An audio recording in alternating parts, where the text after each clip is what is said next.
Advocate Aloor കേസുകളൊന്നും ഏറ്റെടുക്കാതെ ഈ റോട്ടിൽ തെണ്ടി നടക്കണം എന്നാണല്ലോ പറയാൻ ആഗ്രഹിക്കുന്നത്. സാർ ഇതിനെക്കാട്ടി ഇപ്പൊ ഇത്ര ആളുകൾ സാറ് വിമർശിക്കുന്നില്ലേ? സാർ വിമർശിച്ചോട്ടെ, മുഖ്യമന്ത്രി വിമർശിക്കുന്നില്ലേ, ചീഫ് ജസ്റ്റിസിനെ വിമർശിക്കുന്നില്ലേ?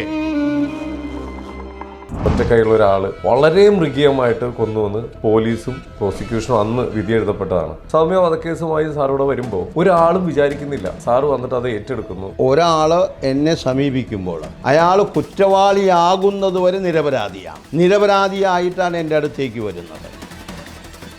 കേരളം മനസാക്ഷിയെ ഞെട്ടിച്ചൊരു കൊലപാതകമാണ്. അപ്പൊ അങ്ങനെയാണെങ്കിൽ സൗമ്യക്ക് വേണ്ടി ഇടപെടാൻ ഞാൻ തയ്യാറായിരുന്നു. പക്ഷെ സർക്കാർ എന്നെ അപ്പോയിന്റ് ചെയ്തില്ല. എനിക്ക് പോയിട്ട് സൗമ്യയുടെ കേസ് തരുമോ, അയ്യോ എനിക്ക് കേസൊന്നുമില്ല, കേസ് തരുമോ എന്ന് പറഞ്ഞാൽ അങ്ങനെയല്ലല്ലോ. ആ കുട്ടിയുടെ ഫാമിലിയിൽ പോലും. അപ്പൊ അതുകൊണ്ട് നിങ്ങൾ പറയണം ഞാൻ കേസ് ഏറ്റെടുക്കാൻ പാടില്ല, വക്കീൽ പണിയും ഉപേക്ഷിച്ചു പോകണമെന്നാണോ? പിന്നെ എന്തുകൊണ്ട് പറയുന്നു? എന്നെ പ്രതി സമീപിച്ചു, ഞാൻ പ്രതിക്ക് വേണ്ടി ആയിക്കോട്ടെ, നിങ്ങൾക്ക് എന്താണ് പ്രശ്നം? ഛോട്ടാ രാജന് വേണ്ടി കേസ് ഏറ്റെടുത്തിട്ടുണ്ട്. ഞാൻ പറയുന്നു അത് നിങ്ങൾക്ക് അറിയാത്തത് കൊണ്ടാണ്. സാധാരണ പെൺകുട്ടി എന്തിനെ ഒറ്റയ്ക്കൊരു കമ്പാർട്ട്മെന്റിൽ യാത്ര ചെയ്തു? മനുഷ്യന്റെ രീതിയിൽ ചോദിക്കുകയാണ്, നാളെ ഒരുപാട് സൗമ്യകൾ ഇതുപോലെ മരിച്ചു വീണോട്ടെ, അതിന് ഞാൻ ഉത്തരവാദിയല്ല. അല്ലാതെ അഡ്വക്കേറ്റ് ആളൂർ ഈ ഇന്ത്യയിൽ എല്ലാവരെയും നിങ്ങൾ കൊന്നൊതുക്കിക്കോളൂ, ഞാൻ നിങ്ങളെ പാകിസ്ഥാനിലേക്ക് കൊണ്ടുപോകാമെന്ന് ഞാൻ ഏറ്റെടുക്കില്ല. നിങ്ങൾ ഉൾക്കൊള്ളുന്ന ഭരണ സംവിധാനത്തിനോ നിങ്ങൾ ഉൾക്കൊള്ളുന്ന കേന്ദ്ര സർക്കാരിനോ ഒരു അഭിഭാഷകൻ ആർക്ക് വേണ്ടി ഹാജരാവണം, ആർക്ക് വേണ്ടി ഹാജരാവരുത് എന്ന് പറയാനുള്ള അധികാരമില്ല. നമസ്കാരം. അപ്പോൾ നമ്മുടെ ഷോയിലൂടെ ഓരോ എപ്പിസോഡിലും ഓരോ പ്രശസ്തരായ അല്ലെങ്കിൽ വ്യത്യസ്തമായ കഴിവുകളുള്ള പലരെയും നമ്മൾ പരിചയപ്പെടാറുണ്ട്. ഇന്ന് നമ്മുടെ ഷോയിൽ നമ്മൾ പരിചയപ്പെടാൻ പോകുന്നത് നമുക്ക് എല്ലാവർക്കും അറിയാവുന്ന കേരളത്തിലെ പ്രസിദ്ധമായ പല കേസുകളും ബാധിച്ചിട്ടുള്ള നമുക്ക് എല്ലാവർക്കും അറിയാവുന്ന അഡ്വക്കേറ്റ് ആളൂർ വക്കീലാണ്. നമസ്കാരം sir, welcome to our show. എന്തായാലും ഇപ്പോൾ കുറച്ച് നാളുകളായിട്ട് കുറച്ചായി സാറിനെ കാണണമെന്ന് വിചാരിക്കുന്നത്, ഇപ്പോഴാണ് ഒന്ന് കാണാൻ പറ്റിയത്. അപ്പോൾ കാണുമ്പോൾ തന്നെ കുറച്ച് കാര്യങ്ങളൊക്കെ ചോദിച്ചറിയണമെന്നുണ്ടായിരുന്നു.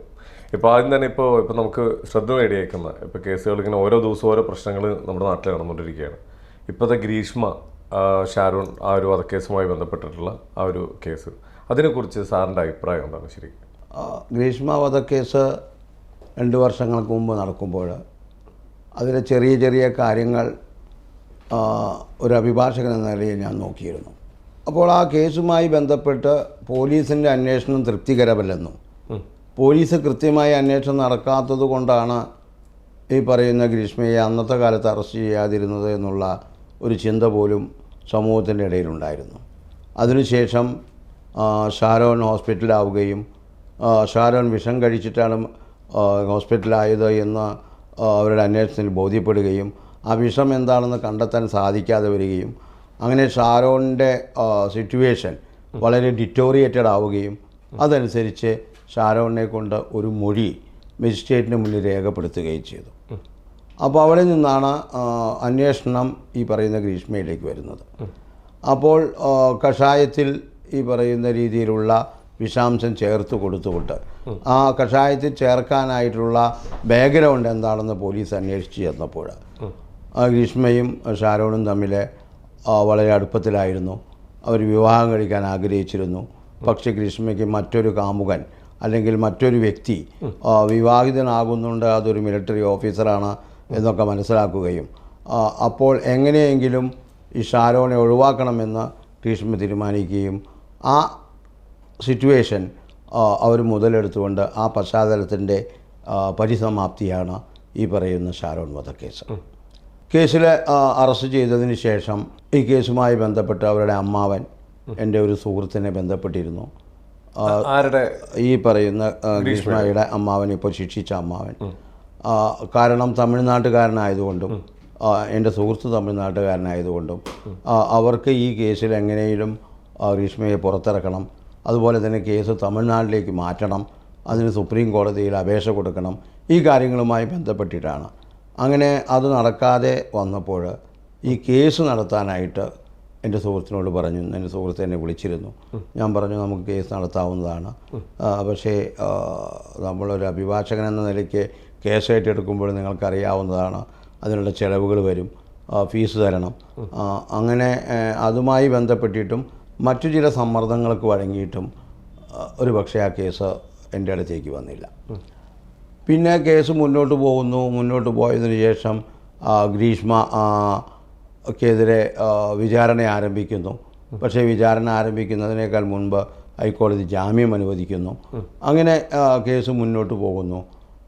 അങ്ങനെ അവസാന ഘട്ടത്തിലെ കേസിലെ സാക്ഷികളെ വിസ്തരിച്ച് സാഹചര്യ തെളിവുകൾ ഈ ഗ്രീഷ്മയ്ക്കെതിരെ കൂട്ടിയിണക്കാൻ പ്രോസിക്യൂഷന്, അത് സ്പെഷ്യൽ പബ്ലിക് പ്രോസിക്യൂട്ടറിന് സാധിക്കുന്നു.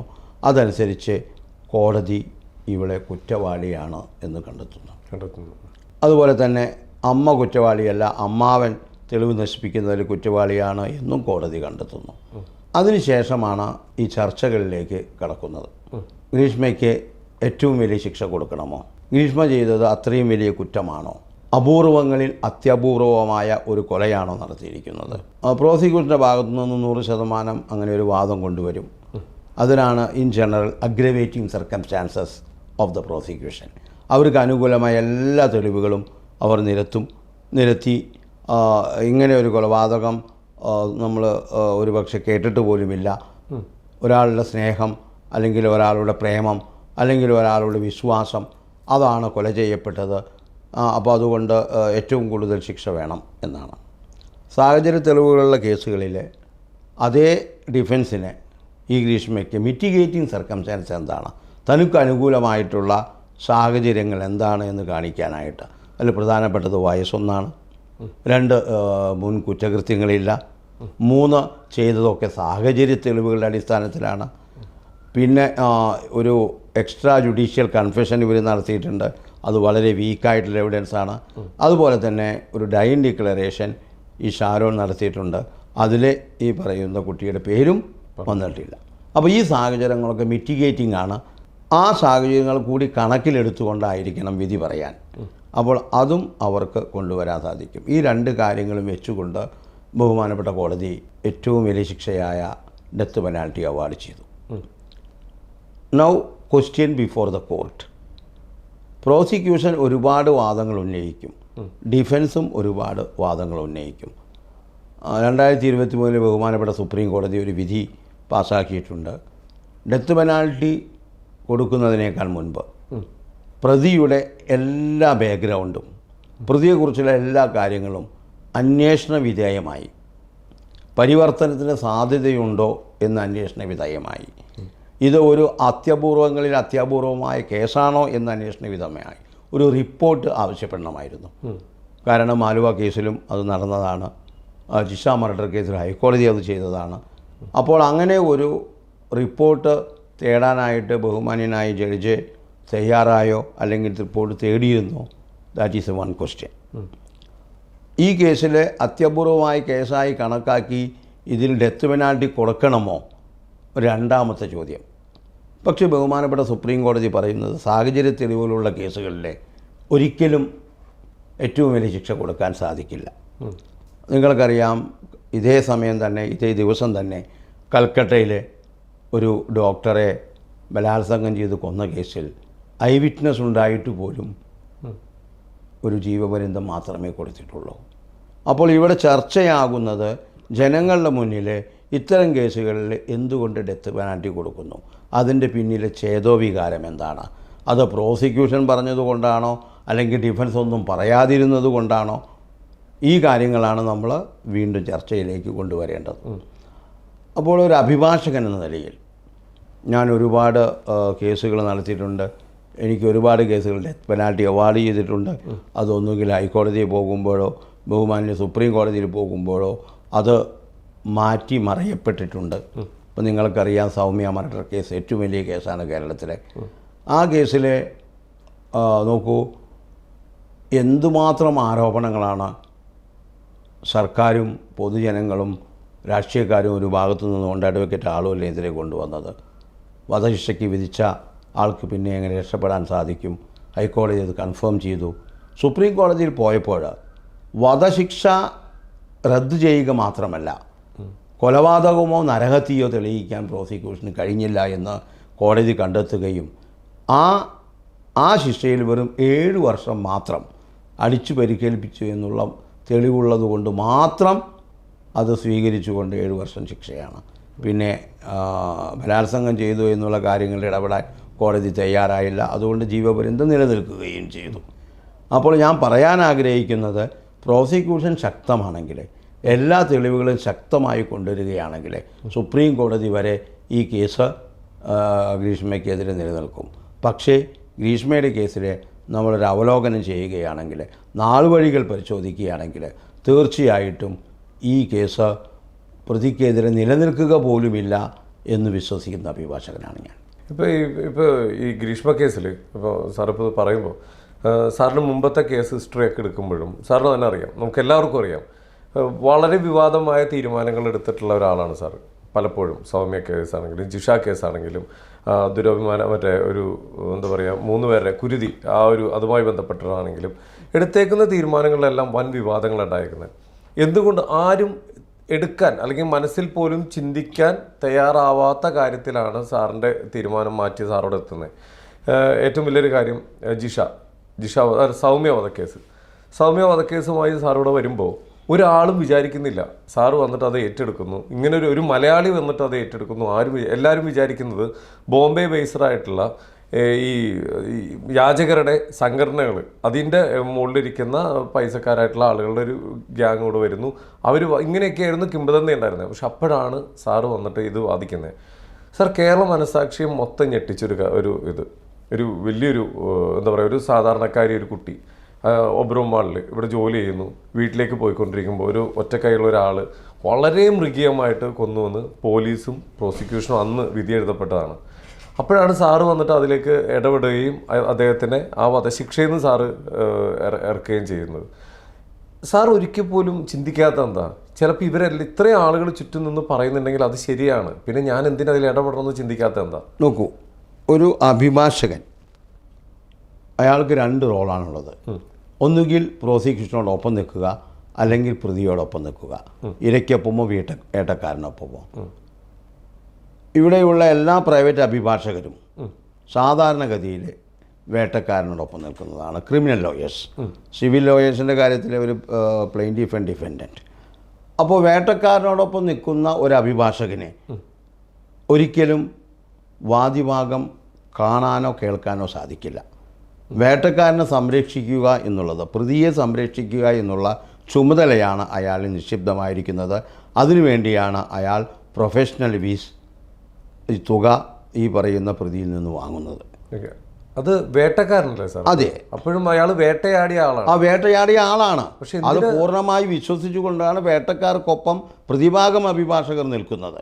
നിങ്ങൾക്ക് ഒരു ഇരയ്ക്കൊപ്പം നിൽക്കാൻ പ്രതിഭാഗം അഭിഭാഷകനെ കിട്ടണമെങ്കിൽ അയാൾക്ക് പൈസ കൊടുത്ത്, അയാൾക്ക് നല്ല ഫീസ് കൊടുത്ത് അയാളെ സ്പെഷ്യൽ പബ്ലിക് പ്രോസിക്യൂട്ടറായിട്ട് വെക്കണം. ഞാൻ ഈ കാര്യം പറയാൻ പ്രത്യേകിച്ച്, ഞാനിപ്പോഴൊരു സ്പെഷ്യൽ പബ്ലിക് പ്രോസിക്യൂട്ടർ മഹാരാഷ്ട്രയിൽ കേസ് നടത്തുന്നുണ്ട്. അതിൽ എതിർഭാഗം എന്നത് എൻ്റെ ബാർ അസോസിയേഷനെ തന്നെ പ്രസിഡൻ്റാണ്. ഓക്കെ, നിങ്ങൾ ഈ പറഞ്ഞ പോലെ സ്വന്തം മകൾ ഈ പറയുന്ന എൻ്റെ കക്ഷിയുടെ മകനെ പ്രേമിച്ച് തെറ്റായി പോയി എന്നും പറഞ്ഞുകൊണ്ട് ഈ പറയുന്ന അഭിഭാഷകനും 7 പേരും ചേർന്ന് കൊലപാതകം നടത്തി. അപ്പോൾ താങ്കൾ നേരത്തെ പറഞ്ഞ പോലെ ഇവരെല്ലാം എനിക്ക് എതിർകക്ഷികളാണ്, വേട്ടക്കാരാണ്. ഞാനിവിടെ നിൽക്കുന്നത് ഇരയ്ക്കൊപ്പമാണ്. അപ്പോൾ എൻ്റെ ഇരയ്ക്ക് നീതി കിട്ടാനായിട്ട് എന്നെ സ്പെഷ്യൽ പബ്ലിക് പ്രോസിക്യൂട്ടറായി വെക്കണമെന്ന് ബോംബെ ഹൈക്കോടതിയിൽ അപേക്ഷ കൊടുത്തപ്പോൾ ഈ പറയുന്ന എല്ലാ പ്രതികളും അത് എതിർത്തു. അഡ്വക്കേറ്റ് ആളൂരിനെ ഒരിക്കലും വെക്കാൻ പാടില്ല, അദ്ദേഹം സർക്കാരിനെതിരെ കേസ് നടത്തുന്ന അഭിഭാഷകനാണ്. അപ്പോൾ കോടതി ഒരു ചോദ്യമാണ് ചോദിച്ചത്, whether is practising more than 10 years, is conducting criminal case, is more competent to become a special public prosecutor. അതിനവർ എനിക്ക് 45 ലക്ഷം രൂപ ചിലവാക്കി എന്നെ അഭിഭാഷകനായിട്ട് അവിടെ വയ്ക്കുകയും സ്പെഷ്യൽ പ്രോസിക്യൂട്ടറായി വയ്ക്കുകയും ഞാൻ ആ കേസ് നടത്തി കൊണ്ടുവരികയുമാണ് ചെയ്യുന്നത്. അതുപോലെ അത് ഒരു വശം പ്രൈവറ്റ് പാർട്ടി. പിന്നെ സർക്കാരും എന്നെ ഇതേപോലെ അപ്പോയിൻ്റ് ചെയ്തിട്ടുണ്ട്. സാധാരണഗതിയിലെ അവിടുത്തെ ഏറ്റവും വലിയ അഭിഭാഷകൻ മഹാരാഷ്ട്രയിലെ ഉജ്വൽ നിഗം, അദ്ദേഹത്തിന് പെർ ഡേ അപ്പിയറൻസിന് കിട്ടുന്നത് 25,000 അഡ്വക്കേറ്റ് ആളൂരിന് കിട്ടുന്നത് 35,000. This is the difference between person to person. അപ്പോൾ അതിലും ഞാനൊരു കേസ് നടത്തി ശിക്ഷ വാങ്ങിച്ചു കൊടുത്തു. 20 ലക്ഷം രൂപയോളം സർക്കാർ എനിക്ക് തരികയും ചെയ്തു. ഞാൻ പറയാൻ ആഗ്രഹിക്കുന്നത് തുകയെക്കുറിച്ചല്ല. ഇവിടെ സർക്കാർ കേസ് അഭിഭാഷകർക്ക് ഏൽപ്പിക്കുന്നുണ്ട്. വളരെ തുച്ഛമായ തുകയാണെന്ന് ഞാൻ മനസ്സിലാക്കുന്നു. പക്ഷേ ചില കാര്യങ്ങൾ നേടിയെടുക്കാൻ കോടികൾ ഇറക്കി അഭിഭാഷകരെ കൊണ്ടുവരികയും അതിന് നേട്ടങ്ങൾ ഉണ്ടാക്കുകയും ചെയ്യുന്നു. ഇതും സർക്കാരിൻ്റെ മറ്റൊരു മുഖമാണ്. അപ്പോൾ സർക്കാർ ഉണരണം.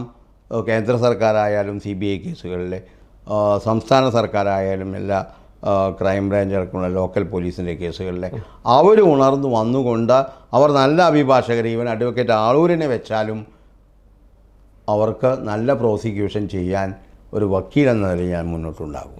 പക്ഷേ താങ്കൾ പറഞ്ഞ ചോദ്യം ഇപ്പോഴും ചോദിച്ചുകൊണ്ടിരിക്കുന്നത് എന്തുകൊണ്ട് പ്രതികൾക്ക് വേണ്ടി? എന്നെ സമീപിക്കുന്നത് പ്രതികളാണെങ്കിൽ എന്നെ ആരാദ്യം സമീപിക്കുന്നോ അവർക്ക് വേണ്ടി ഞാൻ മുൻപന്തിയിൽ. ഞാൻ ചോദിക്കട്ടെ, അതാണ് പറഞ്ഞത്, ഒരു കേരളം മനസാക്ഷിയെ ഞെട്ടിച്ചൊരു കൊലപാതകമാണ്. അപ്പോൾ സാർ ഒരു മനുഷ്യനെന്ന രീതിയിൽ എന്ത് സാർ അതിനെ നേരിടാത്തത്? അപ്പോൾ താങ്കൾ പറയാൻ ആഗ്രഹിക്കുന്നത് ഇന്ന് കേരളത്തിൽ വരുന്ന എല്ലാ കൊലപാതക കേസുകളിലും ഒരു പ്രതിക്ക് വേണ്ടി ഒരു വക്കീലും ഹാജരാക്കാതെ അവരെ അല്ല, അതാണ് താങ്കൾ പറയാൻ ഉദ്ദേശിക്കുന്നത്. എല്ലാവരും ഇത് പ്രതിയാണ് എന്ന് കാണുകയും അത് കോടതിയിൽ തെളിയിക്കപ്പെടുകയും ചെയ്യണം. നിങ്ങൾ വാക്കുകൾ കൊണ്ടോ സംസാരം കൊണ്ടോ അവൻ പ്രതിയല്ലേ അവനെ തൂക്കിക്കൊല്ലണം എന്ന് ഇന്ന് പറഞ്ഞാൽ, ഇപ്പോൾ 3 പേരെ കൊന്ന കേസ് ഇവിടെ എറണാകുളത്ത് രജിസ്റ്റർ ചെയ്തു. നിങ്ങളിപ്പോൾ തന്നെ പറയുന്നു അവനെ തൂക്കിക്കൊല്ലണം, ആളുകളെല്ലാവരും അവനെ അടിക്കാൻ പോകുന്നു. നിങ്ങൾ പറയുന്ന സാഹചര്യമായിരിക്കില്ല കേസ് അന്വേഷണത്തിൽ പോലീസ് കണ്ടെത്തുക. പോലീസ് കണ്ടെത്തിയ കാര്യങ്ങൾ ഒരു പക്ഷേ തേച്ചുമാച്ചു കളയാൻ ഡിഫൻസിന് സാധിക്കും. ഇനി പോലീസ് കൊണ്ടുവരുന്ന സാക്ഷികൾ കള്ളസാക്ഷികളാണെങ്കിൽ അത് പൊളിക്കാൻ ഡിഫൻസിന് സാധിക്കും. കള്ള തെളിവുകളാണെങ്കിൽ അത് തകർത്തടക്കാൻ ഡിഫൻസിന് സാധിക്കും. അങ്ങനെ വരുമ്പോൾ നിങ്ങൾ കൊണ്ടുവരുന്ന തെളിവുകൾ പൂർണ്ണമായി വിശ്വസിക്കാൻ കോടതി തയ്യാറായില്ലെങ്കിൽ പ്രതിയെ വിടും. അപ്പോൾ നിങ്ങൾ ആരെ കുറ്റം പറയും? കേസ് നടത്തിയ വക്കീലിനെയോ അതോ കേസ് ശരിയായി അന്വേഷിക്കാത്ത പോലീസ് ഉദ്യോഗസ്ഥനെയോ പ്രോസിക്യൂഷൻ സംവിധാനത്തെയോ? നിങ്ങൾക്കറിയാം, ജോളിയമ്മ ജോസഫിൻ്റെ കേസ് നടത്തുന്ന അഭിഭാഷകനാണ് ഞാൻ. 6 പേരെ കൊന്നു എന്നുള്ള ആരോപണം, കൊന്നു എന്നുള്ള യാഥാർത്ഥ്യമല്ല, ആരോപണം. ആ ആരോപണം പൂർണ്ണമായി നിലനിൽക്കണമെങ്കിൽ പ്രതിക്കെതിരെയുള്ള തെളിവുകൾ ശക്തമായി പ്രോസിക്യൂഷൻ കോടതിയിൽ കൊണ്ടുവരണം. അത് കോടതി വിശ്വസിക്കുകയും ചെയ്യണം. അല്ലാത്ത പക്ഷം ഒരൊറ്റ വാക്കിൽ കോടതി എഴുതും, prosecution has miserably failed to prove the case against accused ജോളിയമ്മ. ഓക്കെ, ഒറ്റ ഡൗട്ട് ചോദിക്കട്ടെ സാർ. എന്തായാലും ഓരോ കേസ് ഏറ്റെടുക്കുമ്പോൾ അതിനൊരു ഫീസ് ഉണ്ട് സാറിന്. ആ ഫീസ് സാറ് അത് സാറിൻ്റെ കേസിന് സാർ അത് വാങ്ങാറുണ്ട് ഇല്ലേ? സാർ എന്തായാലും ഒരു കേസ് ഏറ്റെടുക്കുമ്പോൾ അതിൻ്റേതായിട്ടുള്ള ചിലവ് കാര്യങ്ങളുണ്ട്. ഒരു ഗോവിന്ദചാമിയാണ് സൗമ്യനെ കൊന്നേക്കുന്നത്, യാചകനാണ്, അച്ഛനും അമ്മയും ഇല്ലാത്ത ചേട്ടൻ മറ്റൊരു കേസിൽ പ്രതിയായി ജയിലിൽ കിടക്കുന്ന വളരെ ക്രിമിനൽ പശ്ചാത്തലമുള്ള ഒരു യാചകൻ. അപ്പോൾ സാറ് ചിന്തിക്കേണ്ടത് എന്തായാലും സാറ് സത്യത്തിന് വേണ്ടി അല്ലെങ്കിൽ ഒരാൾക്ക് വേണ്ടി സാറ് ഇടപെടുകയാണ്. അപ്പോൾ അങ്ങനെയാണെങ്കിൽ സൗമ്യയ്ക്ക് വേണ്ടി, ആ കുട്ടി മരിച്ചിട്ടുണ്ടെങ്കിൽ നമ്മൾ അങ്ങനെയല്ലേ ചിന്തിക്കുന്നത്? ആ കുട്ടിക്ക് വേണ്ടി ഇടപെടാൻ ഞാൻ തയ്യാറായിരുന്നു. പക്ഷേ സർക്കാർ എന്നെ അപ്പോയിന്റ് ചെയ്തില്ല. എനിക്ക് പോയിട്ട് സൗമ്യയുടെ കേസ് തരുമോ, അയ്യോ എനിക്ക് കേസൊന്നുമില്ല കേസ് തരുമോ എന്ന് പറഞ്ഞ് അങ്ങനെയല്ലല്ലോ. അങ്ങനെയാണെങ്കിൽ നാളെ ഞാൻ നിങ്ങളോട് ചോദിക്കുന്ന ഒരു ചോദ്യം ഇതാണ്. നിങ്ങളൊരു കൊലപാതക കേസിൽ പ്രതിയാകുന്നു. നിങ്ങൾ കോടതിയിൽ പോയിട്ട് പറയുമോ, സാറേ ഞാൻ എന്തായാലും കുറ്റം ചെയ്തു പോയി, എനിക്ക് തൂക്കുമരം തരൂ എന്ന്? നിങ്ങൾ ഒരിക്കലും പറയില്ല. നിങ്ങൾക്ക് രക്ഷപ്പെടാനുള്ള എല്ലാ മാർഗങ്ങളും അന്വേഷിക്കും. ഇവിടെ ഒരു ചെറിയ ആരോപണം ഉണ്ടാകുമ്പോഴും മന്ത്രിസഭയിൽപ്പെട്ടവരും മന്ത്രിസഭയ്ക്ക് പുറത്തുള്ളവരും ഒരു ചെറിയ ആരോപണം ഉണ്ടാകുമ്പോൾ പോലും തന്നെ, നിങ്ങൾക്കറിയാം, പഴയ കേന്ദ്ര ഗവൺമെൻറ്റിലെ ഒരു പ്രധാനമന്ത്രി, ഒരു പ്രധാനപ്പെട്ട വ്യക്തി ഒരു ജഡ്ജിനെ കൊലപ്പെടുത്തി എന്നുള്ള ഒരു ആരോപണം ഉണ്ടായിരുന്നു. ഒരു ചീഫ് ജസ്റ്റിസ് അവരുടെ ഓഫീസിൽ ജോലി ചെയ്യുന്ന ഒരു സ്ത്രീയെ കയറിപ്പിടിച്ചു എന്നൊരു ആരോപണമുണ്ടായിരുന്നു. ഈ ആരോപണം വരുമ്പോഴേക്കും അതൊന്നും നിലനിൽക്കില്ല എന്നും പറഞ്ഞുകൊണ്ട്, അതൊന്നും ശരിയല്ല എന്നും പറഞ്ഞുകൊണ്ട് എന്തിനു ഡിഫെൻഡ് ചെയ്യണം? ഈ പറയുന്ന മന്ത്രിയും ഈ പറയുന്ന ചീഫ് ജസ്റ്റിസും നേരെ ചെന്ന് ഞാൻ കുറ്റം ചെയ്തു പോയി, എന്നെ ശിക്ഷിക്കൂ എന്ന് പറയുകയല്ല വേണ്ടത്. അപ്പോൾ ഞാൻ പറയാൻ ആഗ്രഹിക്കുന്നത്, ഒരു കുറ്റം ചെയ്ത ഒരാൾ എന്നെ സമീപിച്ചാൽ, അതേത് കൊടും കുറ്റവാളിയായാലും, നരബലി കേസുകൾ പോലെയുള്ള അല്ലെങ്കിൽ അതിനേക്കാൾ ശക്തമായ കൊലപാതകം ചെയ്യുന്ന വ്യക്തികൾ ഒരു അഭിഭാഷകനെ അന്വേഷിച്ച് വരുമ്പോൾ എൻ്റെ ഡ്യൂട്ടിയാണ് ആ കേസ് ഏറ്റെടുക്കുക എന്നുള്ളത്. ആ കേസ് എടുക്കാതിരിക്കാനുള്ള കാരണങ്ങളാണ് ഞാൻ പറയേണ്ടത്. ഒരു അഭിഭാഷകനെ സമീപിക്കുമ്പോൾ എന്തുകൊണ്ട് ഞാൻ ഈ കേസ് ഏറ്റെടുക്കുന്നില്ല? അപ്പോൾ നിങ്ങൾ പറയും സൗമ്യയുടെ മുഖം കണ്ടില്ലേ, എന്തുകൊണ്ടാണ് ഒറ്റ കയ്യം കുറ്റവാളിക്ക് വേണ്ടി ഹാജരാകുന്നത്? കയ്യം കുറ്റവാളി പെയ്ഡ് ഫോർ മീ, എന്നെ സമീപിച്ചു, എന്നെ സൗമ്യ കേസിൽ ബന്ധപ്പെട്ട സൗമ്യയുടെ ആളുകൾ സമീപിച്ചില്ല, അതുകൊണ്ട് ഞാൻ ഗോവിന്ദസ്വാമിയുടെ കേസ് ഏറ്റെടുത്ത് ഏതറ്റം വരെയും പോകണമെന്ന് ആവശ്യപ്പെട്ടതനുസരിച്ച് ഞാൻ സുപ്രീം കോടതിയിൽ പോയി അതിന് വേട്ടക്കാരന് അനുകൂലമായ നേട്ടമുണ്ടാക്കി കൊടുത്തു. സാർ ഇപ്പോഴും പറയുന്നത് എന്താണെന്ന് വെച്ച് കഴിഞ്ഞാൽ ഗവൺമെൻറ് എനിക്ക് താല്പര്യമുണ്ടായിരുന്നു, സാറിന് താല്പര്യം ഉണ്ടായത് ആ കുട്ടിയുടെ നിസ്സഹായാവസ്ഥ, ആ കുട്ടിയുടെ ഫാമിലിയുടെ നിസ്സഹായാവസ്ഥ മനസ്സിൽ കണ്ടിട്ടോ പറഞ്ഞത് ഞാൻ ആ കേസ് ഏറ്റെടുക്കാമെന്ന്. ഗവൺമെൻറ് പറയുന്നു വേണ്ടാന്ന് പറയുന്നു. നേരെ പോയിട്ട് ആ കുട്ടിയെ അങ്ങനെ ആക്കിയ ആളുടെ കേസ് ഏറ്റെടുക്കുകയാണ്. അപ്പൊ അങ്ങനെയില്ല സാർ അപ്പൊ അതല്ലേ പറഞ്ഞു? അല്ല, ഞാൻ അതല്ല പറഞ്ഞു വരുന്നത്. ഒരു കേസിൽ കൊലപാതകം നടക്കുമ്പോൾ സർക്കാരിൻ്റെ ഭാഗത്ത് നിൽക്കണമെന്ന് എന്നോട് ആവശ്യപ്പെടണം. അല്ലാതെ ഞാൻ ചെന്ന് എന്നെ ഈ കേസ് തരുമോ എന്ന് ഞാൻ ആവശ്യപ്പെടുകയില്ല. സാറിന് വിളിച്ചിരുന്നെങ്കിൽ സാർ പോയിരുന്നു. എന്നെ വിളിച്ചിരുന്നുവെങ്കിൽ തീർച്ചയായിട്ടും. അതുകൊണ്ടാണല്ലോ ഞാൻ മഹാരാഷ്ട്ര സർക്കാരിന് വേണ്ടി 5-6 കേസുകളിൽ സ്പെഷ്യൽ പ്രോസിക്യൂട്ടറായിട്ടും. ഇപ്പോൾ സാർ പൂനെയിലാണെങ്കിലും മുംബൈയിലാണെങ്കിലും പല കേസുകളും ബന്ധപ്പെട്ടിട്ടുണ്ട്. ഞാൻ ചോദിക്കുന്നതല്ല, ഇപ്പോൾ സർക്കാർ പറയാണ് ഈ 2 പേരിൽ സാർ ഇതിൽ സൗമ്യയുടെ ഭാഗത്താണോ, സാറിനെ സെലക്ട് ചെയ്യാം, സൗമ്യയുടെ ഭാഗത്ത് നിൽക്കണോ ഗോവിന്ദസ്വാമിയുടെ ഭാഗത്ത്? എന്നെ ആദ്യം സമീപിക്കുന്നോ അവർക്ക് വേണ്ടി ഗവൺമെന്റ് പറയുന്നത്. എന്നെ ആദ്യം സമീപിക്കുന്ന ആരാണെങ്കിൽ അവർക്ക് വേണ്ടി ഞാൻ കേസ് ഏറ്റെടുത്തു. സാർ ഇപ്പോഴും പറയുന്നത് എന്താണെന്ന് സാർ വ്യക്തമാക്കുന്നത് ഇതാണ്, എന്നെ സൗമ്യയുടെ ഭാഗത്ത് നിൽക്കാൻ പറഞ്ഞിരുന്നെങ്കിൽ ഞാൻ നിന്നേനെ. തീർച്ചയായിട്ടും പറഞ്ഞില്ലല്ലോ, പറഞ്ഞില്ല. അതുകൊണ്ട് ഞാൻ അതുകൊണ്ടല്ല എന്നെ സമീപിച്ചത് ഈ പറയുന്ന ബോംബെയിലെ ഈ കുറ്റകൃത്യം ചെയ്ത പ്രതിയുമായി ബന്ധപ്പെട്ട ആളുകൾ എന്നോട് കേസ് ഏറ്റെടുക്കാൻ സാധിക്കുമോ എന്ന് ചോദിച്ചു. ഈ ബോംബെയിലെ പ്രതികൾ എന്ന് പറഞ്ഞു കഴിഞ്ഞാൽ ഈ 10 ലക്ഷം മാത്രം എടുക്കാൻ പറ്റാതെ ബാങ്കിൽ കിടക്കുന്ന വളരെ, അത് നിങ്ങൾ പറയുന്നതല്ലേ. എനിക്ക് എന്നെ സമീപിച്ച ആളുകൾ അവർക്കെതിരെ 10-40 കേസ് ഈ മഹാരാഷ്ട്രയിലുണ്ട്. അതിൽ മലയാളികളും തമിഴന്മാരും ഉണ്ട്. അവരാണ് എന്നെ സമീപിച്ചത്. അപ്പോൾ ഈ ഗോവിന്ദസ്വാമിയുടെ പുറകിൽ ഒരു വിങ് ഉണ്ട്. അത് ഞാൻ പറഞ്ഞല്ലോ, അത് വിങ് ആണോ അതോ ലോകമാണോ?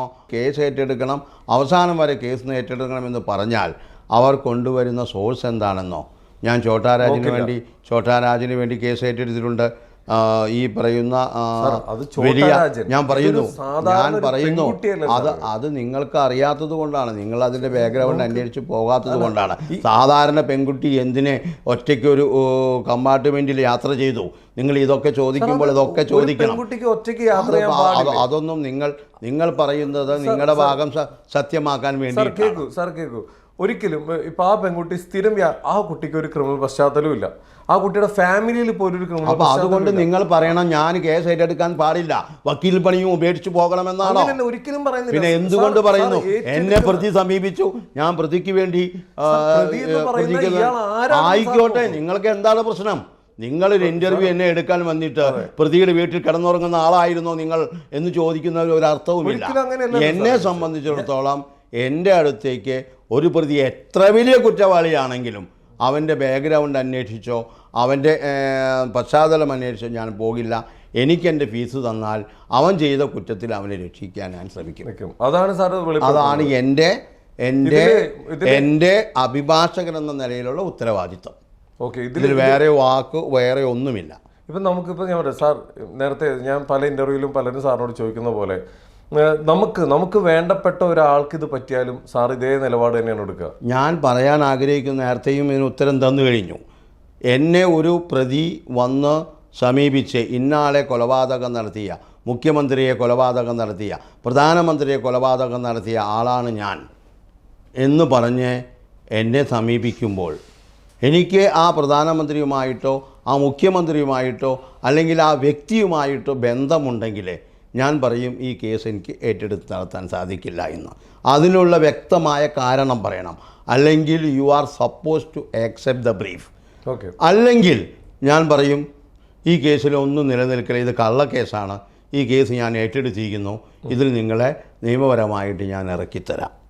ഇപ്പോൾ അതിനുള്ള ചെറിയ ഉദാഹരണമാണ് ഞാൻ പറയാൻ ആഗ്രഹിക്കുന്ന നരബലി കേസിൽ കൊണ്ടുവന്ന ആരോപണം.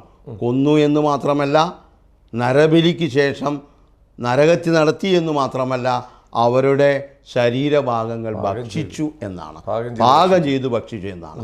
ഇത് നിങ്ങളോ ഞാനോ കണ്ടിട്ടില്ല, പോലീസോ കണ്ടിട്ടില്ല.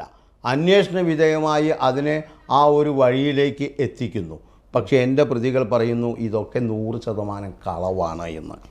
അപ്പോൾ ഞാൻ എൻ്റെ പ്രതിയെ വിശ്വസിക്കണമോ, അതോ പോലീസ് പറയുന്നത് ഗോസ്പൽ ട്രൂത്താണെന്നും പറഞ്ഞുകൊണ്ട് എൻ്റെ കക്ഷിയുടെ കേസ് ഞാൻ ഉപേക്ഷിക്കണമോ? നിങ്ങൾ ഈ ചോദ്യത്തിന് ഉത്തരം തരണം. അതാണ് ഞാൻ നേരത്തെ പറഞ്ഞത്. നിങ്ങളൊരു കേസിൽ ഏർപ്പെട്ട് കഴിഞ്ഞാൽ നിങ്ങൾ ഒരിക്കലും, ഇപ്പോൾ ബോച്ചെ എന്ന് പറയുന്ന ഒരു വലിയ ബിസിനസ്മാൻ, അദ്ദേഹം ഒരു ചെറിയ കേസിൽ ഏർപ്പെട്ടു. അദ്ദേഹം പറയണമായിരുന്നു, സാറേ ഞാൻ കുറ്റം ചെയ്തു പോയി, എന്നെ 3 വർഷം ജയിലിൽ അടച്ചോളൂ എന്ന്. അങ്ങനെയാണോ അദ്ദേഹം ചെയ്തത്? അദ്ദേഹം കേരളത്തിലെ ഏറ്റവും പ്രമുഖനായ അഭിഭാഷകനെ സമീപിക്കുകയും കോടിക്കണക്കിന് തുക ഇറക്കി അദ്ദേഹത്തിൻ്റെ ആരോപണത്തിൽ നിന്ന് രക്ഷപ്പെടാനുള്ള മാർഗങ്ങൾ കണ്ടെത്തുകയാണ് ചെയ്യുന്നത്. അപ്പോൾ അയാൾ നിരപരാധിയാണ് എന്ന് നിങ്ങൾ ഒരിക്കലും പറയില്ല, നിങ്ങൾ എല്ലാവരും പറയും കുറ്റവാളിയാണ് എന്ന്. സാർ, ഞാൻ അതല്ല ചോദിക്കുന്നത്. ആ കേസ്, ഇപ്പോൾ ബോച്ചയുടെ കേസ്, ഓരോ കേസിനും ഓരോ തരത്തിലുള്ള സ്വഭാവമാണ്. ഇപ്പോൾ സൗമ്യ വധക്കേസാണെങ്കിലും ജിഷ വധക്കേസുമാണെങ്കിലും നിങ്ങൾ ഈ സ്വഭാവത്തെ പറയുമ്പോൾ ഇതേപോലുള്ള ഒരു കേസിൽ ഒരു വാദി എന്നെ സമീപിച്ചു. ഈ 354 IT ആക്റ്റും ആ പ്രതിക്ക് കോടതി അറസ്റ്റ് ചെയ്ത് അന്ന് തന്നെ ജാമ്യം കൊടുത്തു. അപ്പോൾ അവിടെ വാദിക്ക് നീതിയില്ലല്ലോ. ബോച്ചയെ 4 ദിവസം 5 ദിവസം ജയിലിലടച്ചു. അപ്പോൾ വാദിക്ക് നീതി കിട്ടിയല്ലോ. അപ്പോൾ എങ്ങനെയാണ് നീതി നടപ്പാക്കുന്നത്? ആ നീതി നടപ്പാക്കാൻ ഒരു അഭിഭാഷകൻ മുന്നിട്ടിറങ്ങിയാൽ അത് അയാളുടെ അടുത്തേക്ക് വരുന്ന വ്യക്തിയുടെ നീതിയാണ് അയാൾ നടപ്പാക്കുക. അത് ഇരയാണെങ്കിൽ ഇരയ്ക്ക് വേണ്ടി, പ്രതിയാണെങ്കിൽ വേട്ടക്കാരനാണെങ്കിൽ പ്രതിക്ക് വേണ്ടി. നിങ്ങൾ ചോദിക്കുന്ന ചോദ്യങ്ങൾ ഒരിക്കലും അഭിഭാഷകൻ എന്ന നിലയിൽ എനിക്ക് ഉത്തരം പറഞ്ഞുകൊണ്ട് എനിക്ക് പിന്നാക്കം പോകാൻ സാധിക്കും. ഞാൻ ചോദിക്കുന്ന ഒരു ചോദ്യം സാർ, ഇപ്പോൾ ഞാൻ ഒരാളുടെ വികാരം മാത്രമല്ല, സാറിനറിയാം, സാറ് നേരിട്ടുകൊണ്ടിരിക്കുന്ന ഭീഷണികളായിക്കോട്ടെ, പലരുടെയും പല രീതിയിലുള്ള പ്രതികരണങ്ങളായിക്കോട്ടെ, എല്ലാവരും പറയുന്ന ഈ ഒറ്റ കാരണമായിരിക്കും എന്തുകൊണ്ട് അവിടെ, ഇപ്പോൾ സാറ് അതെല്ലാം വ്യക്തമാക്കി കഴിഞ്ഞു. എൻ്റെ അടുത്ത് വരുന്ന ഒരാളെ രക്ഷിക്കാനുള്ള ഒരു ഉത്തരവാദിത്തം എനിക്കുണ്ട്. അത് സാറൊരു അഡ്വക്കേറ്റ് എന്ന നിലയിൽ സാറിൻ്റെ ബഹുമാന്യനായ സുപ്രീം കോടതിയിലെ ഏറ്റവും വലിയ അഭിഭാഷകൻ രാം ജത്മലാനി, നിങ്ങൾ അദ്ദേഹത്തെക്കുറിച്ച് കേട്ടിട്ടുണ്ടായിരിക്കും. അദ്ദേഹം കേസ് ആരംഭിക്കുന്ന കാലഘട്ടത്തിൽ കോണിച്ചൂടിൽ നിന്നാണ് പ്രാക്ടീസ് ആരംഭിച്ചത്. അദ്ദേഹത്തിൻ്റെ ബാക്ക്ഗ്രൗണ്ട് എന്തായിരുന്നു എന്ന് ഒരുപക്ഷെ നിങ്ങൾക്കറിയില്ല. അങ്ങനെ അദ്ദേഹം വളർന്ന് ഇന്ത്യയിലെ ഏറ്റവും വലിയ പ്രമുഖനായ അഭിഭാഷകനായി. അദ്ദേഹത്തോട് കോടതി ചോദിച്ചു, ഈ പറയുന്ന ഇന്ദിരാഗാന്ധിയെ കൊലപ്പെടുത്തിയവരുടെ കേസ് ഏറ്റെടുക്കാൻ സാധിക്കുമോ എന്ന്. അദ്ദേഹം പറയണമായിരുന്നു, എൻ്റെ പ്രധാനമന്ത്രിയെ കൊന്ന ആളല്ലേ, എനിക്ക് കേസ് ഏറ്റെടുക്കാൻ സാധിക്കില്ല. പക്ഷേ അദ്ദേഹം 2 കാര്യം തീരുമാനിച്ചുറച്ചിട്ടാണ് കേസ് ഏറ്റെടുത്തത്.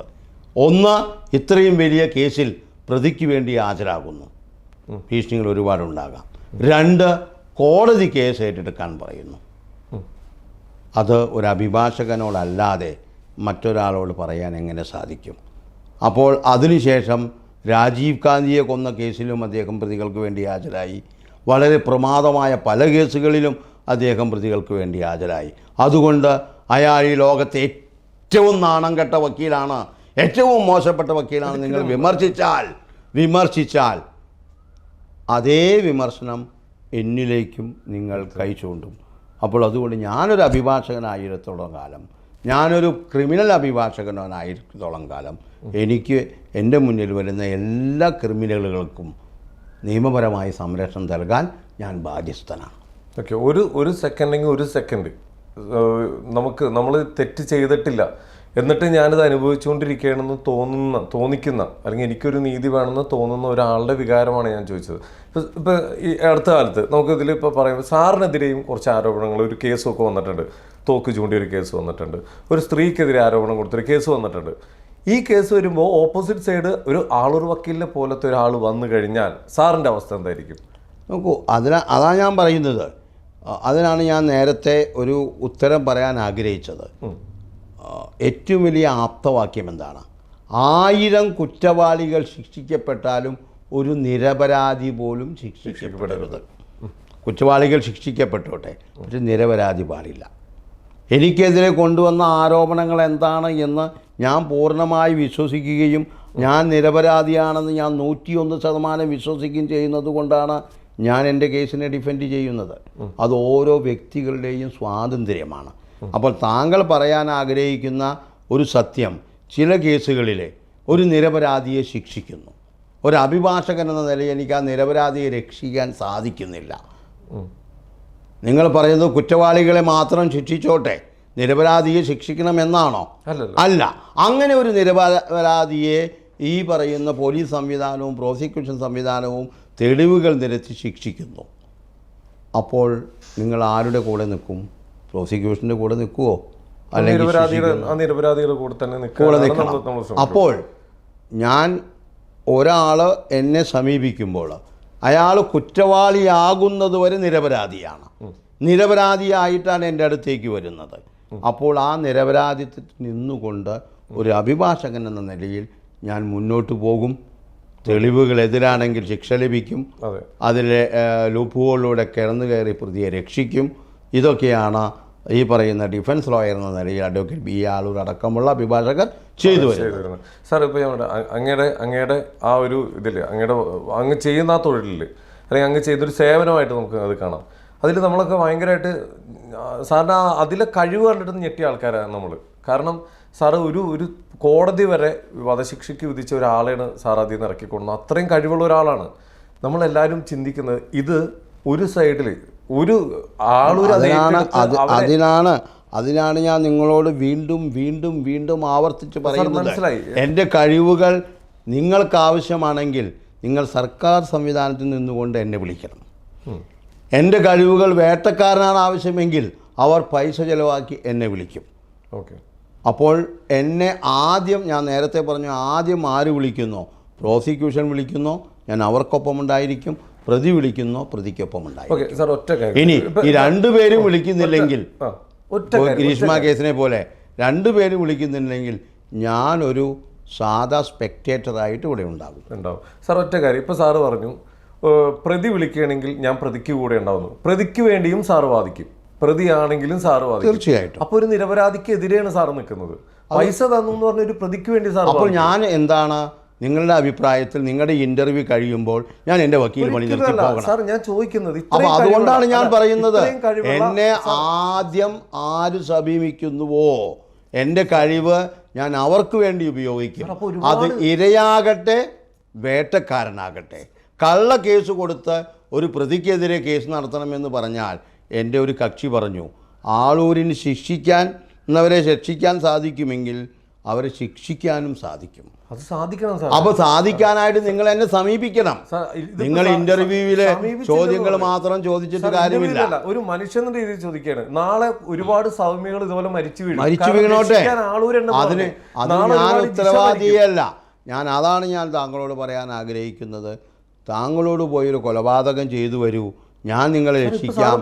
ഞാൻ അങ്ങനെയല്ല. അത് നിങ്ങളുടെ തെറ്റായ ധാരണയാണ്. അത് തെറ്റായ ധാരണയാണ്.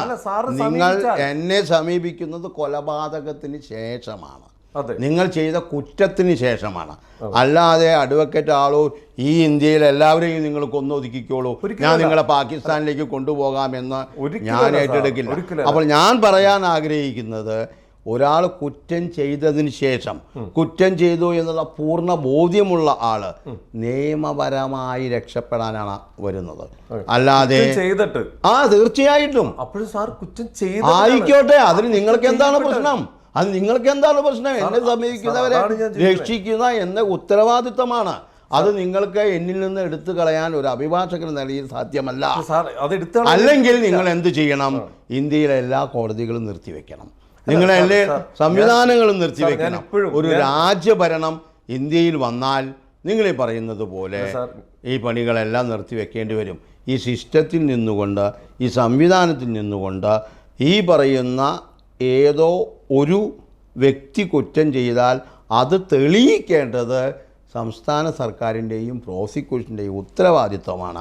ആ ഉത്തരവാദിത്തത്തിൽ നിന്നുകൊണ്ട് കേസ് നടത്തുമ്പോൾ പ്രതി ആ കേസിനെ ഡിഫെൻഡ് ചെയ്യും. അത് ഇന്ത്യയെ പോലുള്ള ഡെമോക്രാറ്റിക് സ്റ്റേറ്റിൽ നല്ല രീതിയിൽ നടക്കുന്നു. ഇന്ത്യക്ക് പുറത്ത് ഡിഫെൻഡ് ചെയ്യാൻ പോലും അധികാരമില്ലാതെ കൊന്നവനെ തലവെട്ടുന്നു, റേപ്പ് ചെയ്തവരുടെ പ്രൈവറ്റ് പാർട്ട് നീക്കം ചെയ്യുന്നു, അതെ. അങ്ങനെയാണെങ്കിൽ അവന് ഡിഫെൻഡ് ചെയ്യാനുള്ള അവകാശം പോലുമില്ല. നിങ്ങളൊരു കള്ളക്കേസ് കൊണ്ടുവന്ന് ഒരാൾക്കെതിരെ കൊടുത്താൽ അയാളുടെയും തല വെട്ടുന്നു. പക്ഷേ ഇന്ത്യ എന്ന് പറയുന്നത് ഏറ്റവും വലിയ ജനാധിപത്യ രാജ്യമാണ്. ജനാധിപത്യ രാജ്യത്തിൽ രണ്ട് ഭാഗത്തിൻ്റെയും വാദം കേട്ട് മുകളിലിരിക്കുന്ന ദൈവതമ്പുരാൻ തീരുമാനിക്കണം ഇവൻ കുറ്റവാളിയാണ് എന്ന്. അങ്ങനെ തീരുമാനിക്കുമ്പോഴാണ് കുറ്റവാളിക്കെതിരെ നടപടിയെടുക്കുക. അല്ലാത്ത പക്ഷം കുറ്റം തെളിയിക്കാൻ സാധിക്കാതെ നിരപരാധിയാണ് എന്നും പറഞ്ഞുകൊണ്ട് കോടതി വെറുതെ വിടുന്നു. അപ്പോൾ ഈ സിസ്റ്റത്തിൽ നിൽക്കുന്ന ആളായതുകൊണ്ടും ഈ സിസ്റ്റത്തിലെ ഒരു അഭിഭാഷകനായതുകൊണ്ടും എന്നെ സമീപിക്കുന്ന ആദ്യത്തെ വ്യക്തിക്ക് വേണ്ടി ഞാൻ കേസ് ഏറ്റെടുക്കും.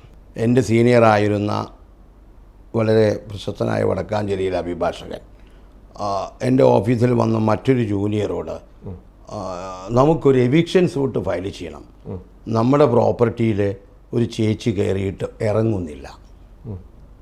അപ്പോൾ എന്തായാലും മുതലാളി വരുന്നു, ഈ ചേച്ചിയെ ഇവിടെ നിന്ന് എങ്ങനെയെങ്കിലും പുറത്തിറക്കാനായിട്ടും മാർഗങ്ങളുണ്ടോ എന്ന് അന്വേഷിക്കുന്നു.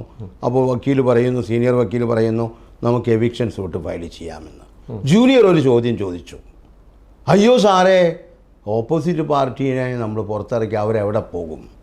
അപ്പോൾ എൻ്റെ സീനിയർ അഭിഭാഷകൻ പറഞ്ഞു, തൻ്റെ വീട്ടിലേക്ക് കൊണ്ടുപോകുള്ളൂ എന്ന്. നോക്കൂ, സീനിയർ അഭിഭാഷകൻ്റെ അടുത്തേക്ക് വന്നത് അവരെ പുറത്തിറക്കണമെന്ന് പറഞ്ഞുകൊണ്ടാണ്. മറിച്ച് സാറേ, എന്നെ പുറത്തിറക്കാൻ ഒരാൾ ഒരു കേസ് കൊടുത്തിട്ടുണ്ട്, എന്നെ രക്ഷിക്കണേ എന്ന് പറഞ്ഞാൽ ആ സീനിയർ അഭിഭാഷകൻ ആ സ്ത്രീയെ രക്ഷിക്കും. അപ്പോൾ വരും വരായികകൾ കുറിച്ച് ഇപ്പോൾ ചിന്തിച്ച് കേസ് ഏറ്റെടുത്താൽ ഒരു കേസും ഒരു അഭിഭാഷക നിലയിൽ നിങ്ങൾക്ക് നടത്താൻ സാധിക്കില്ല. പക്ഷേ തങ്ങളെ ഏറ്റെടുക്കുന്ന കേസ് അത് എന്ത് രീതിയിലും ഏതറ്റം വരെയും പോയി ആ വ്യക്തിക്ക് നീതി നടപ്പാക്കാൻ സാധിച്ചാൽ അതാണ് ഒരു അഭിഭാഷകൻ്റെ ഏറ്റവും വലിയ വിജയം. അതുകൊണ്ടാണ് ഗോവിന്ദച്ചാമിയുടെ കേസ് ഞാൻ ആവർത്തിച്ച് പറയുന്നത്.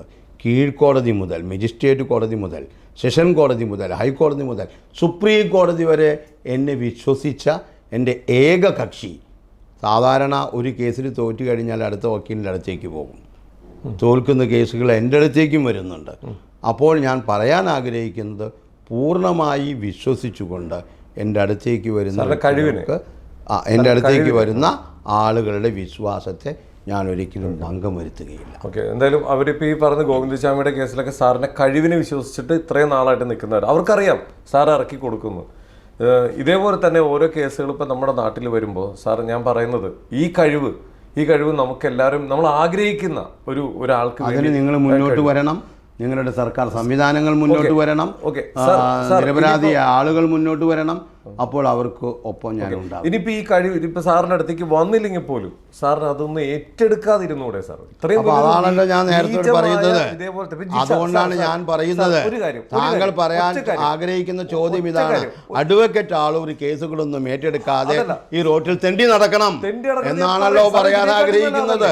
സാർ ഇതിനെക്കാട്ടി ഇപ്പൊ ഇത്ര ആളുകൾ സാറിന് വിമർശിക്കുന്നില്ലേ? സാർ വിമർശിച്ചോട്ടെ, മുഖ്യമന്ത്രി വിമർശിക്കുന്നില്ലേ, ചീഫ് ജസ്റ്റിസിനെ വിമർശിക്കുന്നില്ലേ? ഞാൻ പറയാൻ ആഗ്രഹിക്കുന്നത് ഒരു നിമിഷം ഞാൻ പറയാൻ ആഗ്രഹിക്കുന്നത്, ശബരിമലയിൽ സ്ത്രീകൾ കയറുന്നതിൽ വിരോധമില്ല എന്ന് പറഞ്ഞ ജഡ്ജിയെ വിമർശിച്ച എത്രയോ ആളുകൾ ഇന്ത്യയിലും കേരളത്തിലുമുണ്ട്. ശബരിമലയിൽ സ്ത്രീകൾ ഞാൻ എന്താണ് പറയാൻ ആഗ്രഹിക്കുന്നത്, ഒരാൾ പ്രവൃത്തി ചെയ്യുമ്പോൾ, ഒരാൾ ഒരു ആക്ട് ചെയ്യുമ്പോൾ അത് വിമർശിക്കാനാണ് നൂറുകണക്കിന് ആളുകളുണ്ടാകും. അവരുടെ വിമർശനത്തിന് അനുസൃതമായി മുന്നോട്ട് പോവലല്ല അഡ്വക്കേറ്റ് ആളൂരിൻ്റെ ലക്ഷ്യം. സാർ, വിമർശിക്കുന്നതിന് ഒരു രീതിയുണ്ട് സാർ. ജിഷ എന്ന് പറയുന്നത് ഒരു നിയമ വിദ്യാർത്ഥിയാണ്. നിങ്ങൾ ജിഷയുടെ കേസ് നന്നായി നടത്തൂ. നിങ്ങളോട് ആരെങ്കിലും പറഞ്ഞോ? നിങ്ങളോട് ആരെങ്കിലും പറഞ്ഞോ ഈ പറയുന്ന ജിഷയുടെ കേസ് അഡ്വക്കേറ്റ് ആളൂരിനെ ഏൽപ്പിക്കാതിരിക്കാൻ? ആരെങ്കിലും പറഞ്ഞോ? അഡ്വക്കേറ്റ് ആളൂരിനെ ഏൽപ്പിക്കാതിരുന്നാൽ മാത്രമേ ജിഷയ്ക്ക് നീതി ലഭിക്കൂ എന്ന് പറഞ്ഞോ? ഇല്ല. എന്നെ പ്രതി സമീപിച്ചു. പ്രതി സമീപിക്കാനുള്ള സാഹചര്യങ്ങളുണ്ട്. ആ സാഹചര്യങ്ങളിൽ നിന്നുകൊണ്ട് ഞാൻ പ്രതിക്ക് വേണ്ടി ഹാജരായി. അതിന് നിങ്ങൾക്കെന്ന് മാത്രമല്ല, നിങ്ങൾ ഉൾക്കൊള്ളുന്ന ഭരണ സംവിധാനത്തിനോ നിങ്ങൾ ഉൾക്കൊള്ളുന്ന കേന്ദ്ര സർക്കാരിനോ ഒരു അഭിഭാഷകൻ ആർക്ക് വേണ്ടി ഹാജരാവണം, ആർക്ക് വേണ്ടി ഹാജരാവരുത് എന്ന് പറയാനുള്ള അധികാരമില്ല. ഇനി അതിനുപരിയായിട്ട് ഒരു പ്രതി എന്തെല്ലാം കാര്യങ്ങളാണ് ഒരു അഭിഭാഷകനോട് പറഞ്ഞത് അത് ചോദിച്ചറിയേണ്ട അധികാരം കോടതിക്കുമില്ല. അപ്പോൾ ഒരു അഭിഭാഷകൻ എന്ന് പറയുന്നത് സത്യം സത്യമായിട്ട്, ഞാൻ ഒരു അഭിഭാഷകനോടും ഡോക്ടറോടും നുണ പറയരുത് എന്ന് പറയുമ്പോൾ സത്യം സത്യമായിട്ട് അവരോട് പറഞ്ഞാൽ ആ അഭിഭാഷകൻ അയാളെ നിയമപരമായി രക്ഷിക്കും, അല്ലെങ്കിൽ നിയമപരമായി അയാൾക്ക് ആനുകൂല്യങ്ങൾ നേടിക്കൊടുക്കും. സിവിൽ കേസിലാണെങ്കിൽ നിയമപരമായിട്ട് അയാൾക്ക് അയാളുടെ ബെനിഫിറ്റ് കിട്ടുന്നതിന് വേണ്ടി, ഇപ്പോൾ നാളെ ഒരാൾ നിങ്ങളുടെ വീട്ടിൽ കയറി വന്ന് ഇപ്പോൾ തന്നെ വീട് ഒഴിഞ്ഞു തരണം എന്ന് പറഞ്ഞാൽ ആ സാറെ ഒഴിഞ്ഞു തരാം എന്ന് നിങ്ങൾ പറയില്ല. നിങ്ങൾ പറയും എനിക്കിവിടെ റൈറ്റ് ഉണ്ട്. അത് ലീഗൽ റൈറ്റ് ആയിരിക്കാം, ഇല്ലീഗൽ റൈറ്റ് ആയിരിക്കാം. ആ റൈറ്റ് സ്ഥാപിച്ചെടുക്കാൻ അവർ ശ്രമിക്കും നിയമപരമായിട്ട്. സാധിച്ചാൽ അവർക്കതിൻ്റെ ബെനിഫിറ്റ് കിട്ടും, സാധിച്ചില്ലെങ്കിൽ അവർ പരാജയപ്പെട്ടു പോകും. അപ്പോൾ അതുകൊണ്ട് പരാജയം വിജയം എന്ന് പറയുന്നത് ഓരോ കേസിൻ്റെ സ്വഭാവം അനുസരിച്ചും അത് നടത്തുന്ന വക്കീലിൻ്റെ കഴിവനുസരിച്ചും ഇരിക്കും. അപ്പോൾ തീർച്ചയായിട്ടും ഞാൻ നിങ്ങളോട് ഈ മാധ്യമത്തിലൂടെ റിക്വസ്റ്റ് ചെയ്യുകയാണ്, കേരളത്തിൽ നടക്കുന്ന എല്ലാ കൊലപാതക കേസുകളിലും നിങ്ങൾ ഇരയ്ക്ക് വേണ്ടി അഡ്വക്കേറ്റ് ആളൂരിനെ അപ്പോയിൻറ്റ് ചെയ്തോളൂ. ഉണ്ടാവും, തീർച്ചയായിട്ടും അഡ്വക്കേറ്റ് ആളൂർ മുൻപന്തിയിലുണ്ടാകും. നമ്മൾ ആഗ്രഹിക്കുന്ന പക്ഷേ മറിച്ച് നിങ്ങൾ അപ്പോയിൻറ്റ് ചെയ്യാതെ പ്രതിക്ക് വേണ്ടി ആര് വന്നാലും ഞങ്ങൾക്ക് പുല്ലാണ് എന്ന് പറയുകയും അങ്ങനെ പ്രതി അഡ്വക്കേറ്റ് ആളൂരിനെ സമീപിക്കുകയും ചെയ്താൽ പ്രതിക്ക് വേണ്ടി അഡ്വക്കേറ്റ് ആളൂരുണ്ടാകും. സാറിനെതിരെയുള്ള ആരോപണങ്ങളിൽ ഒന്നാണ്, ഞാൻ ജസ്റ്റ് സാറിനോട് പറയുന്നത്, സാറ് കേട്ടിട്ടുള്ളതാണ്. 1, പ്രശസ്തിക്ക് വേണ്ടി. 2, പണത്തിന് വേണ്ടി സ്വമേധയാ താല്പര്യം കാണിച്ച് ഏറ്റെടുക്കുന്നു. ഓക്കെ, അവിടെ ഞാൻ ഏറ്റെടുത്ത എല്ലാ കേസുകളും അന്വേഷിച്ചു പോകും.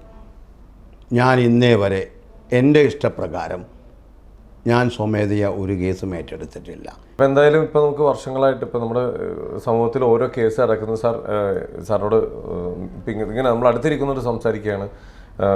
നമ്മൾ കേരള മനസാക്ഷിയെ ഞെട്ടിക്കുന്ന രീതിയിലുള്ള പല കൊലപാതകങ്ങൾ ഇനി നടക്കാതിരിക്കട്ടെ എന്ന് പ്രാർത്ഥിക്കുന്ന ഒരു അഭിഭാഷകനാണ് ഞാൻ. അതെ, പക്ഷെ നടക്കുമ്പോൾ എല്ലാവരും ഇപ്പോൾ ചിന്തിക്കുന്നത് നോക്കിക്കോ ആ കേസ് ആളൂർ ഏറ്റെടുക്കും. അത് ആളൂർ ഏറ്റെടുക്കുമെന്നല്ല, ആളൂരിനെ സമീപിക്കും.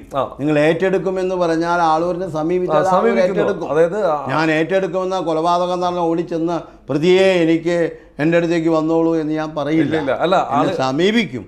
സമീപിച്ചാൽ ആ കേസ് ഏറ്റെടുക്കും.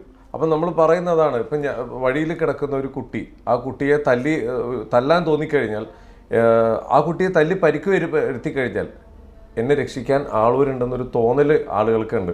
ഞാൻ തല്ലിയിട്ട് പോകുമ്പോൾ അപ്പുറത്ത് നിൽക്കുന്ന ആൾ പറയും അവൻ ആളൂരിൻ്റെ അടുത്ത് പോയെങ്കിൽ ആളൂർ അവനെ രക്ഷിക്കും. ആ കുട്ടി എത്ര തല്ല് കൊണ്ടാലും രക്ഷിക്കും. കുറ്റമല്ല സാറേ ഞാൻ പറയുന്നത്. അപ്പോൾ ഇങ്ങനെയുള്ള കേസുകൾ ഞാൻ വിനീതമായി സാറിനോട് അഭ്യർത്ഥിക്കുന്നത്, നമുക്ക് എല്ലാവർക്കും അഭിമാനത്തോടെ നല്ല കേസുകൾ എന്ന് പറഞ്ഞാൽ, ഒരു കന്യാസ്ത്രീയെ ബലാത്സംഗം ചെയ്താൽ ആ അച്ഛൻ നല്ല ബലാത്സംഗം ചെയ്തു എന്നും, സാധാ ഒരാൾ ബലാത്സംഗം ചെയ്താൽ അത് പൊട്ട ബലാത്സംഗം ചെയ്തു എന്നും ഞാൻ അടുത്ത് ഇപ്പോൾ എന്തോ ഒരു സാഹചര്യത്തിൽ ചില വാദമുഖങ്ങൾ കാണാനിടയായി. ഒരു നല്ല ആളെ കിട്ടുമോ? ഒരു പൊട്ട ആളെ കിട്ടും? ഈ ലോകത്ത് നല്ലയാളും പൊട്ടയാളുമില്ല, എല്ലാവരും നല്ലവരാണ്. പക്ഷെ ചില സാഹചര്യങ്ങളാണ് അവരെ പൊട്ട ആളുകളാക്കുന്നത്. നാളെ സാർ ഇത് നേരിട്ടാലും സാറ് ഇതേ തീരുമാനത്തിൽ തന്നെ തീർച്ചയായിട്ടും സാറിന്റെ അടുത്ത് വന്നിട്ട് ഇപ്പോൾ ഒരാൾ ഈ പറയുന്നത് വളരെ മോശമായി പെരുമാറി വീണ്ടും ആവർത്തിക്കുന്നത് കൊണ്ട് ഒറ്റ കാര്യം, സാറ് വളരെ ശാന്തനായി, അത് അവന്റെ സാഹചര്യം കൊണ്ടായിരിക്കും അവനെ തല്ലിയത്, അങ്ങനെ ചിന്തിക്കും. എന്നെ ഇന്നലെ പോലും ഒരാൾ മൊബൈൽ വിളിച്ച് തനിക്ക് വേറെ പണിയൊന്നുമില്ലടാ മറ്റേ മോനെ എന്ന് വിളിച്ചു. ഞാൻ സ്നേഹം കൊണ്ട് കർത്താവേ സ്തുതിയായിരിക്കട്ടെ എന്ന് പറയണമോ? അല്ല, സാർ വിചാരിക്കണം അതവന്റെ സാഹചര്യം കൊണ്ട് അവൻ വിളിച്ചത് അല്ല. ഞാനും പ്രതികരിക്കും. നീ മറ്റോടത്ത് ഏതു മോനാടാ എന്ന് ചോദിക്കാനുള്ള ചങ്കൂറ്റവും എനിക്കുണ്ട്. എന്നെ ഒരാൾ നിനക്ക് വേറെ പണിയൊന്നുമില്ലടാ മറ്റേ മോനെ ഈ കേസുകളൊക്കെ ഏറ്റെടുക്കാൻ എന്ന് ഒരാളെന്നെ വിമർശിക്കുമ്പോൾ അതേ നാണയത്തിൽ നിന്ന് മറ്റു ഭാഗത്തു നിന്നുള്ള വിമർശിക്കാനും എനിക്ക് സാധിക്കും. പിന്നെ ഞാനെല്ലാം ഇതിന് സമചിത്തതയോടെ നേരിടുന്നത് കൊണ്ട് ഞാൻ പോലീസിൻ്റെ അടുത്തേക്ക് പോവുകയോ മറ്റൊരാളെ പറഞ്ഞയച്ച് അവൻ 2 പൊട്ടിക്കുകയോ ചെയ്യുന്നില്ല. എനിക്ക് ഒരുപാട് ഭീഷണികൾ വരാറുണ്ട്, വധഭീഷണിയും വരാറുണ്ട്. പക്ഷേ അതിനൊന്നും പേടിക്കുന്ന ആളല്ല. ദാവൂദ് ഇബ്രാഹിമിൻ്റെ കേസ് എനിക്ക് നടത്താമെങ്കിൽ എന്നോട് ഒരു കക്ഷി, ഞാൻ കക്ഷിയുടെ പേര് പറയുന്നില്ല, എൻ്റെ മകനെ അവർ ജയിലിൽ വെച്ച് കൊല്ലും എന്ന് പറഞ്ഞപ്പോൾ ഞാൻ അവർക്ക് കൊടുത്ത ഒരേ ഒരു ഉത്തരം ഇതാണ്: ദാവൂദ് ഇബ്രാഹിമിൻ്റെ കേസ് എനിക്ക് നടത്തി അവരെ സംരക്ഷിക്കാമെങ്കിൽ നിങ്ങളുടെ മകൻ്റെ കേസ് എൻ്റെ അടുത്താണെങ്കിൽ അവനെ ഒരു ചുക്കും ചെയ്യില്ല. ഞാൻ പറയാൻ ആഗ്രഹിക്കുന്ന നിങ്ങൾ എത്ര ഭീഷണികൾ കൊണ്ടുവന്നാലും അഡ്വക്കേറ്റ് BA ആളൂർ എന്ന് പറയുന്ന വ്യക്തിയിലേക്ക് നിങ്ങൾ എത്തുന്നതിനേക്കാൾ മുൻപ് അതിനെ സോൾവ് ചെയ്യാനുള്ള ഈ ഒരു സാഹചര്യത്തിൽ എനിക്കുണ്ട്. നാളെ എന്ത് സംഭവിക്കുന്നു എനിക്കറിയില്ല. അപ്പോൾ അതുകൊണ്ട് അത്തരം ചിന്തകൾ നിങ്ങൾ ജനങ്ങളുടെ മനസ്സിൽ കൊണ്ടുവന്നാൽ പോലും അതിനെ നേരിടാനുള്ള എല്ലാ കഴിവും എന്തായാലും തീരുമാനിച്ചെടുത്തിട്ടുള്ളതാണ്. ഇനി എന്തും ഞാൻ നേരിടും, എനിക്കൊന്നും ഒരു വിഷയമല്ല. ഓക്കെ. അപ്പോൾ എന്തായാലും സാർ വളരെ വളരെ സന്തോഷം. എന്തായാലും ഒരു കാര്യം ഞങ്ങൾ ഇപ്പോഴും പറയുന്നു, വളരെ സമർത്ഥനായിട്ടുള്ള, വളരെ കഴിവുള്ള, ഏതറ്റം വരെയും പോയി തൻ്റെ കൂടെ നിൽക്കുന്നതിനെ രക്ഷിക്കാൻ കഴിവുള്ള ഒരു അഡ്വക്കേറ്റാണ് സാർ. സാറിൻ്റെ സേവനം ഞങ്ങൾ ജനങ്ങളെല്ലാവരും ഒരേപോലെ കൈകൊടുത്ത് കൈകൂപ്പി സാറ് ചെയ്തത് നല്ലതാണ് എന്ന് പറയുന്ന ഒരു ദിവസത്തിന് വേണ്ടി ഞങ്ങൾ എല്ലാവരും വെയിറ്റ് ചെയ്യുന്നു. അങ്ങനെയുള്ള സാഹചര്യങ്ങൾ ഇനിയും ഒരുപാട് ഉണ്ടാവട്ടെ. സാറിൻ്റെ ഈ കഴിവുകൾ ഇതേപോലെ ഞങ്ങൾ ആഗ്രഹിക്കുന്ന ആ ഒരു തലത്തിലേക്ക് എത്തട്ടെ. അതിനുള്ള എല്ലാ കഴിവുകളും ഒരാളായതുകൊണ്ടാണ് ഞങ്ങൾ വീണ്ടും വീണ്ടും പറയുന്നത്. തീർച്ചയായും സാർ അതെന്നെ സമീപിക്കുന്നത് ആദ്യമായാൽ അവർക്ക് വേണ്ടി ഞാൻ എൻ്റെ കഴിവുകൾ ഉപയോഗിക്കും. That's all.